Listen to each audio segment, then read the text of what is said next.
Hello students, welcome back to my YouTube channel.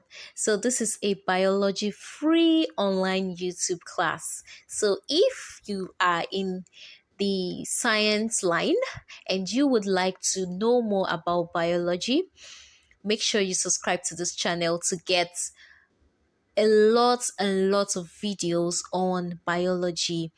All right. So in my last class, I started talking about animal cell, and I also talked about some of the organelles present in animal cell. So today I will continue from the topic of animal cell, and I would be I would be explaining the organelles in the animal cell. So today I will start with the centrosome. I'm sure you're familiar with the centrosome, which is one of the organelles present in the animal cell. So what is the function of the centrosome? The centrosome is a small organelle found near the nucleus. Right? So this centrosome is found very close to the nucleus, and it has a thick center with radiating tubules. Now the centrosomes are where microtubules are produced, right? So the centrosomes are actually where the microtubules are produced. You can read more about that. Okay, so let me move to the next one, which is lysosome. Lysosome is the next organelle I'll be talking about. Now, what are lysosomes? What are their functions?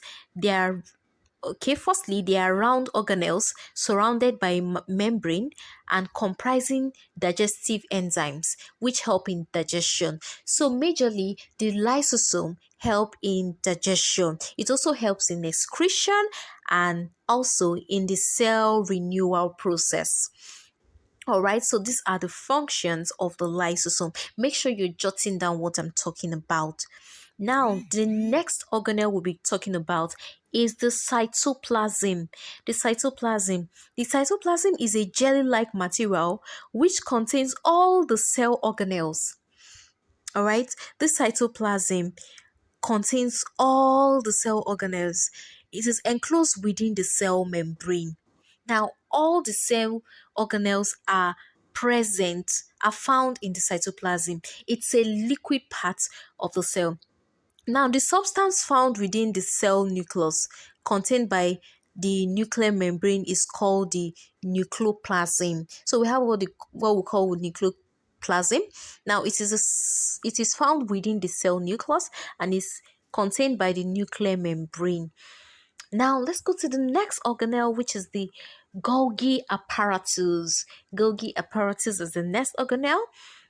Now, Golgi apparatus is a flat, smooth layered sac-like organelle.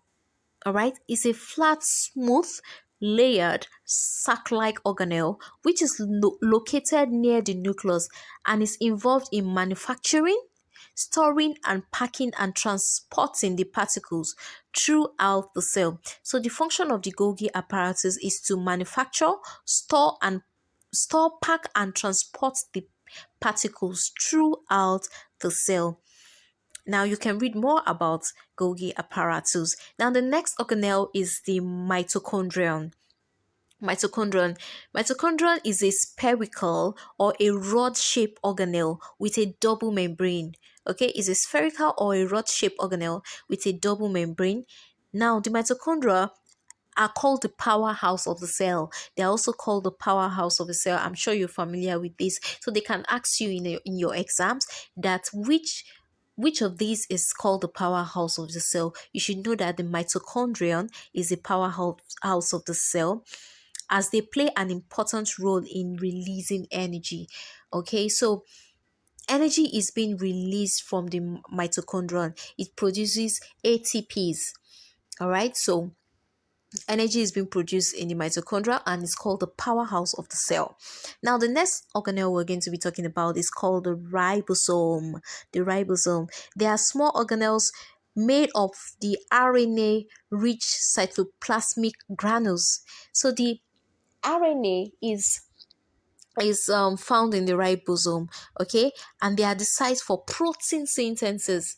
Now the major function of the ribosome is to synthesize protein. They help in protein, is the sites for protein synthesis. Now the next organelle is the endoplasmic reticulum, okay, endoplasmic reticulum, and for short it's called ER.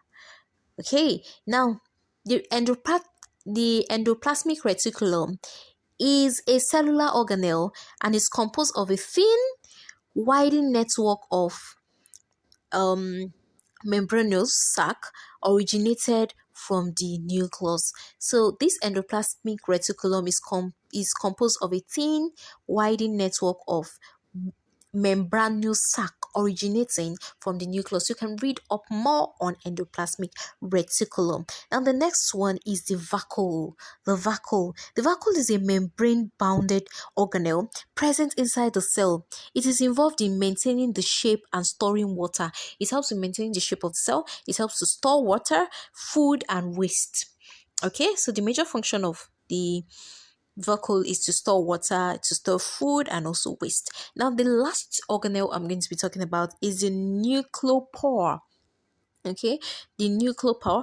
And the nucleopore, they are tiny holes present in the nuclear membrane. They are tiny holes present in the nuclear membrane, which are involved in movement of nucleic acid and proteins across the nuclear membrane. So the major function of the nuclear pore is that it moves the nucleic acid and proteins across the nuclear membrane. So you can read up more on the organelles of the animal cell. So I hope you learned a lot today. So I'm going to be giving you an assignment, and the assignment is you would write the difference between animal and plant cell. Okay, I want you to write a detailed difference between animal and plant cell. And in case you have any question, make sure you drop it in the comment section. And if you learned a lot from this video, I want you to give your comments. Make sure you like this video. Make sure you subscribe to get more and more content. All right. So thank you so much, and see you in my next class. Love you all. Take care of yourself, students.